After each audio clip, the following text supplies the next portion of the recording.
Hey guys, welcome back. So I actually just finished a productive couple hours working at the library downtown. I was working on my presentation that's due on Tuesday. And I realized while I was working there, like, I kind of feel some symptoms of a cold trying to seep in just a little bit. And I'm like, can't do that. So I had to go by Target and grab some orange juice. Now, they didn't really want to get this big ass bottle of orange juice. I was looking for a smaller one, but I said, hey, this big bottle is better than no bottle. And usually I drink orange juice to boost my immune system and kill those germs, because it helps out a lot for me to do that. It usually works. It's effective for me. And like, the thing is, like, the library, I like working at the library because it's a quiet space, especially downtown. It's pretty big. They have a lot of workspace that you can work in.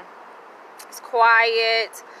The only thing is that, of course, there's a lot of homeless people that go there, and they go there to study just like everyone else, and sometimes they just go there to camp out. But, you know, it's just the germs. It's just like working in a hospital, you know. Let's say you get a new job at a hospital. By the way, I don't know why I chose this location. I know why I chose it, but I didn't realize it was going to be all that noise. So it's like working at a hospital, you know, like let's say if you're new to the unit, you know, and you have to kind of get exposed to all these new germs that your body and your immune system isn't really accustomed to, and you usually kind of get sick. Same thing in working in schools, you know. So, and especially working like in psych hospitals, I kind of experienced the same thing, where it's like usually my first couple days working at a psych hospital, it's like I get this scratchy throat, and I start feeling like this pressure like in my chest, and you know, it's just, I guess, my immune system's kind of trying to adjust to the new environment with all the germs. So I kind of got that feeling today when I was working at the public library downtown. I'm just like, oh Lord, I can't get sick. So your girl gotta drink some orange juice. I always do that, and it works too.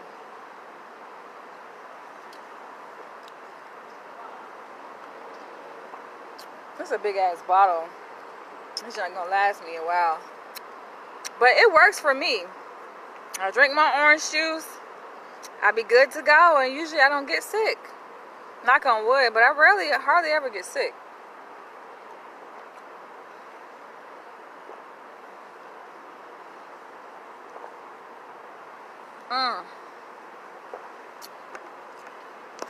So that's that. Also, I was at Target.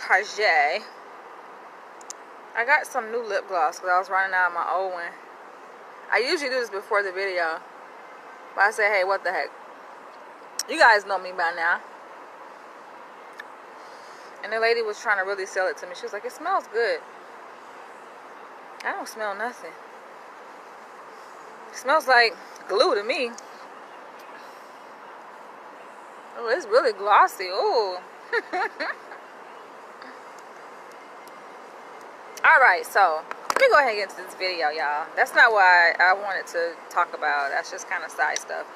But yeah, so while I was doing my last live video today, the one that I did before this one,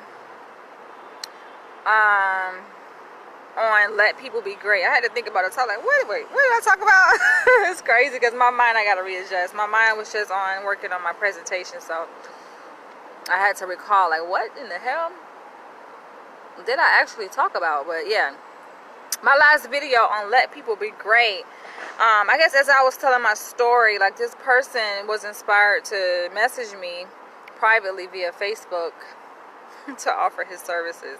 He says he's a life coach. And I was reading his earlier message that he had sent me, and I realized he sent me several messages. So when he messaged me today to offer his services as a life coach, it wasn't the first time that he had messaged me. He actually messaged me prior to that. So the first time he messaged me, he was basically saying that he wanted to connect with me on a business level and say that we can do business together. He says that he has this children's organization that he's in the process of launching, and that he's interested in interviewing me for the magazine. So I read that today along with the other message that he sent today, and I'm like, okay. I usually don't reply to messages. Like, I kind of read them and analyze them, I guess, to see what's going on and who this person is.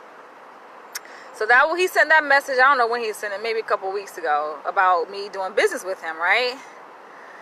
And then the second message he sent was today. He was saying that, I can talk to him. He was like, you can talk to me if you need somebody to talk to. I'm a life coach. And that's the same person who had interacted with me on my live video. And I'm like, okay. So first, he wants to do business. Secondly, he wants to offer his services as a life coach. I'm like, interesting. What's up, y'all? Y'all be getting quiet on me and say, what's up? It's okay. You can interact. I don't bite, you guys. I don't bite that hard anyway. So that was the second message, him offering his services as a life coach. And then I replied actually to his message today, and I was like, thank you, but no thanks, because I already have a therapist. I have a licensed psychologist that is at my disposal, so I don't really need your services. And not only that, but didn't you just offer your services? Didn't you just offer or propose to me that we could collaborate as business partners, and now you want to be my life coach? Like, something don't sound right about that. And so after I said no thank you, he sent a third message today saying, I think you're really attractive, and I was wanting to know, can I get your phone number and maybe we can hook up? I'm like, dude, really?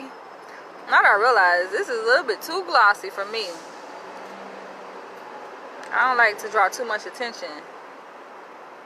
Like, that's why I wear lipstick, because I ain't with all that attention too much. I get enough attention as it is. But yeah, so then he was like, yeah, I think you're very attractive, and I was wanting to know, can you give me your phone number? Can we exchange numbers so we can link up? And I'm just like, that is so unprofessional. And he says he's a life coach. So I'm like, this is how life coaches are? Which inspired me to this video topic on the difference between life coaches and psychologists. There's a huge distinction between the two, although sometimes people like to say they're one and the same, because life coaches help people live a better life, and so do psychologists and therapists. We empower people to increase their functioning, which increases their life satisfaction, and their ability to thrive in the world. But the way in which we do it is two different approaches that we take. And I wanted to talk about the difference between life coaches and psychologists. I always get inspired by many different things in life. I really do. So let me take a sip of this water. I'm wanting to try. It's my first time actually trying this water. I have no idea where it's from, but this is just the first thing I saw when I was in Target. I was like, I need to get some water too. I just can't get orange juice. Antioxidant water. Okay then. It kind of has a soft taste to it, like Fiji water. So yeah, I'm like, let me do a video on the differences between life coaches and psychologists. There's a huge distinction. And it's not to say that life coaches aren't effective and they can't produce change within their clients. Of course they can. But I have to make this distinction. Because number one, life coaches are certified. And I remember looking online, like the process of becoming a certified life coach. All you got to do, like, you can become certified as a life coach by just going online and taking some classes or doing something and completing a form and making a payment, and boom, you are a certified life coach. Like, anybody could do that, right? But not anybody can become a psychologist, a licensed one at that. And I'm thinking, like, yeah, psychologists definitely go through a lot more training than life coaches. Professional training. We take a lot more classes. I mean, it's really intensive training, you guys. Like, post-bachelor's degree that we go through to become licensed. We take all these classes, and on top of that, we have to see clients, a shitload of clients, and a whole bunch of hours that we have to complete. Within my PhD program in clinical psychology currently, we have 3 clinical prac placements. Each of them are 800 hours. Now y'all do the math. 3 800-hour clinical prac placements, where we have to do a certain number of face-to-face hours with clients in therapy. On top of that, ain't even it. That's just 3 prac placements. Included within the PhD program in our final year, we do 1,500 or is it 2,000? 1,500 I think minimum, but most APA internships are 2,000 hours. And I forgot to mention that the prac placements are unpaid. You don't get paid for that. So I'm working for free, you guys. I'm giving a lot of time back to my community. I'm okay with that though. I don't mind community service. It's coming from my heart. But the 5th year AP internship actually is paid, but it's still a lot of hours that we do, and it's not the market rate that psychologists are paid at. It's just the training rate that trainees are paid. So that's the 5th year, 1,500 to 2,000 hours.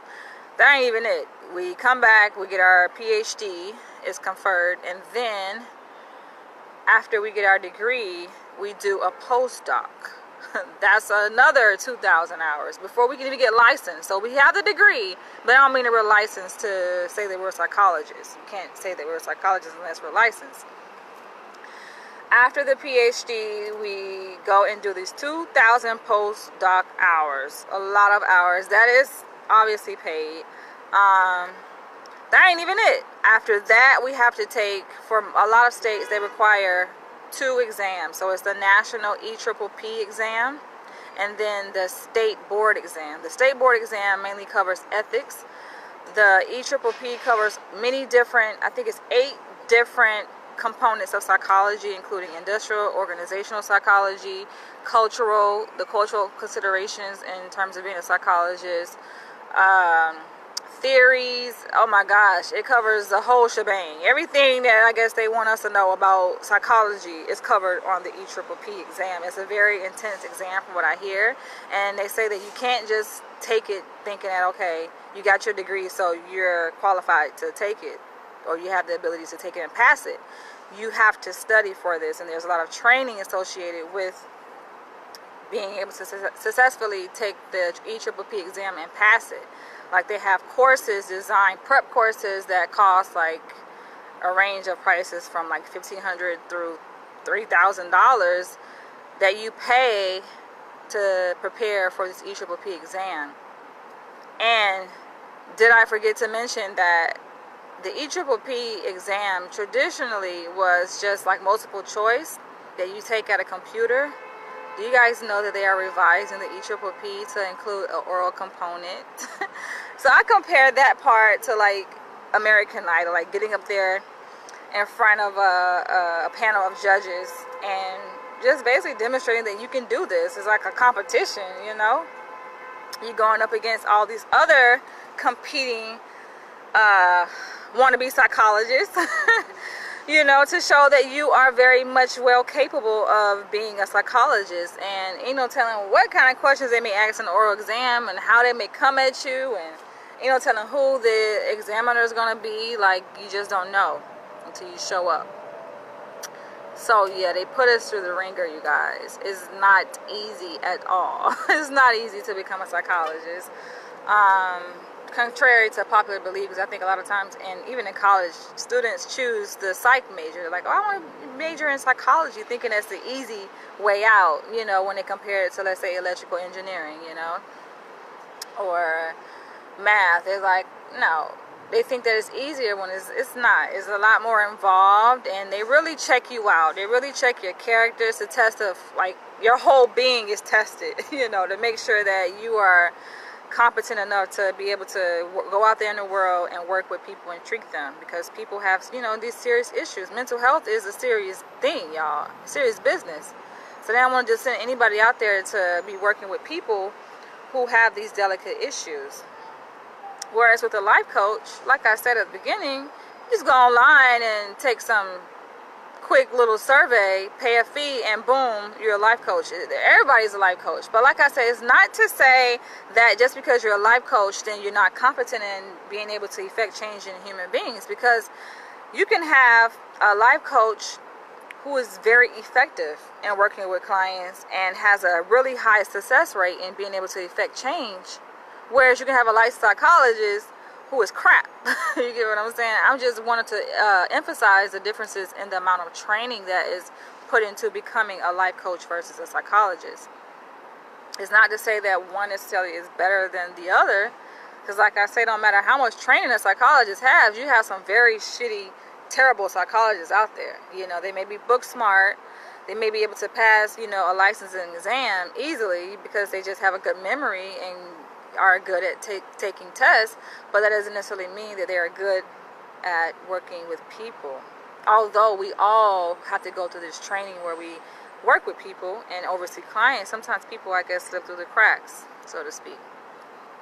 But in my program, I don't know if anybody can slip through the cracks, because the way they put us through that training, I'm talking about. And even like with supervision, we get so many hours of supervision by licensed psychologists who be up in our grill. Like, that's how I feel sometimes. Like, they just be up in your grill, just testing you to see what your weaknesses are. And it's good, because it's good for personal growth. You know, that's what I asked for. You know, even when I did my my survey in the beginning with my supervisor, she had me complete this survey to assess what are my needs, what are my goals in terms of supervision. And I said that I want to be able to grow.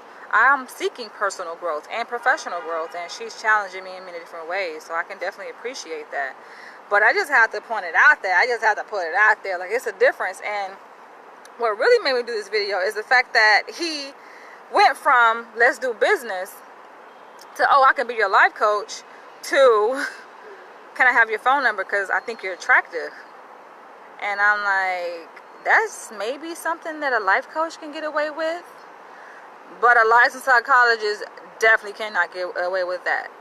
Why? Because licensed psychologists are held to a certain ethical code, y'all. They don't play with that ethical code. You have a lot of licensed psychologists who've gone through school and paid all that money, taking a test, and that the test costs money too. I didn't even mention the cost to take these tests. These tests are not cheap. Invest all this money and time and effort and energy to become a psychologist, but they violate ethical codes. They're not good with legal and ethics, the ethics part, and they end up losing their license, you know. So that's unfortunate. And I'm like, the way this guy approached me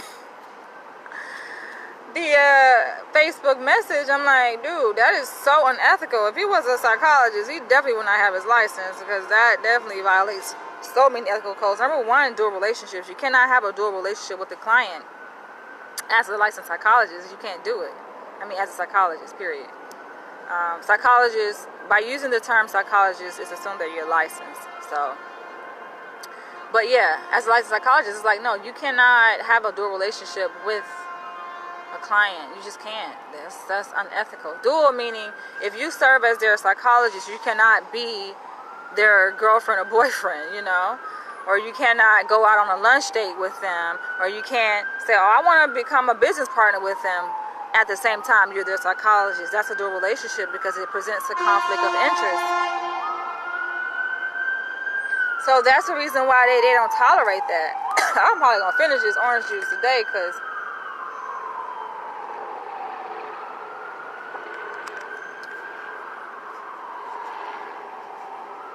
yeah, they take professionalism very seriously in the field. But I mean, no shade to the life coach, but his questions inspired me to do this video. I just kind of want to put it out there. And like I say, it's not to say, oh, psychologists are better than another.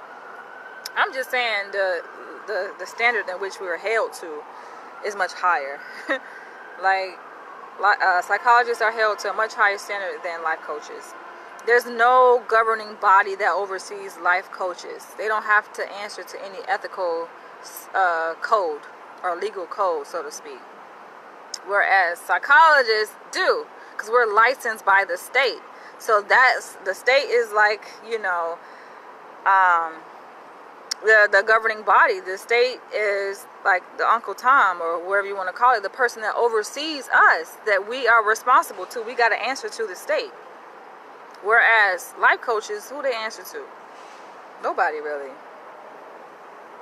Outside of their business license, of course. I mean, yes, they are held to that standard of as is any business owner, but basically speaking, they don't have any ethical code that they have to abide by. It's just like, okay, he's a life coach. That's what I'm saying. Anybody can be a life coach. But hey, I don't know, I just felt some kind of way, because I'm like, dude, I kind of took offense in a way, because I'm like, dude, how the hell are you going to sit up here and say, let's do business? But then you go to saying, oh, you can be my life coach. Not that I'm interested, because I'm like, this, number one, if I didn't have a therapist, let's say, and I was seeking help, you know, I definitely wouldn't get it from you. Come on now. Like, that's totally inappropriate. Number one, he's an author, and I'm sure he's a part of my organization, Ubawa. So that don't, no, cannot be my therapist. You cannot be my life coach. You can't be nothing. In terms of doing business, I'm questioning that, because I don't know. It just sounds so unethical to me. But hey, I gotta go. I just had to share that. Because it was on my mind, and I'm just like, what? The things that I get approached with is just crazy, guys. It's crazy. But I do have to go. Tomorrow I do have work, and I do see clients, and thank you guys for watching. Go back and watch my earlier video that I made today. I think it's very inspiring. I don't know why he felt the need. I guess he wanted to come in and save me. I guess he want to come in. I guess he call himself coming in and save me. I don't know why people think that black people are just so poor. Like, oh, poor black girl. I was even at a concert one time. I forget who the hell was there. I think DMX and some other people was there in LA, since I've been out here in LA. And I was like actually near the front, near the stage, and it was this like white lady with a group of her friends, and she kind of like, she passed by me, and she was like, oh, poor girl. I'm like, what? It's interesting to see people's perception of black people, you know, especially being an African American woman. It's like, oh, poor girl. It's like a pity party, you know. Oh, I feel so sorry for, like, I don't need nobody to feel sorry for me. But I think that says more about them than it does about anything else, because I'm like, maybe you need somebody to feel sorry for you, so you're just saying, poor girl. I'm like, I'm good. I'm straight. I definitely don't need nobody to feel sorry for me. And I share my story not because I want to have a pity party. Like, what I shared actually happened so many years ago. I'm good. Trust me, I'm good. But I guess there are people's way of empathizing, I guess. So they're like, oh, sorry to hear that. And I guess that ain't the kind of reaction I'm looking for. But I do have people who actually genuinely appreciate me sharing my story. And they're like, man, I was inspired. You know, like, wow, you've been through a lot. You're so strong. That's more the kind of reaction that I like. You know, like, wow, you've overcome that. Which I feel like I have. I feel like I'm good, y'all. I can't say it enough. Whether you guys believe it or not, you don't have to. Just know that as long as I got a smile on my face, it ain't fake. Because if I was going through something, y'all would know. Y'all would know. I'm very transparent. But I do have to go. On that note, feel free to share your comments below. If you think that life coaches are great, and if you have a life coach that helps you out and help you to reach your goals, whatever they may be, feel free to leave your testimonies below, because I don't want to make this a video about, to just throw life coaches away in the bag. I'm just saying that we just have different approaches. And life coaches aren't necessarily trained to work with clinical mental health issues where psychologists are. It's a totally different type of training and conceptualization of the client's problem. But I'll end on that note. And yes, I am downtown LA. You guys check out my view. I'm on the upper level above Target. But hey, I'm about to go. I'm gonna catch you guys later. On that note, bye.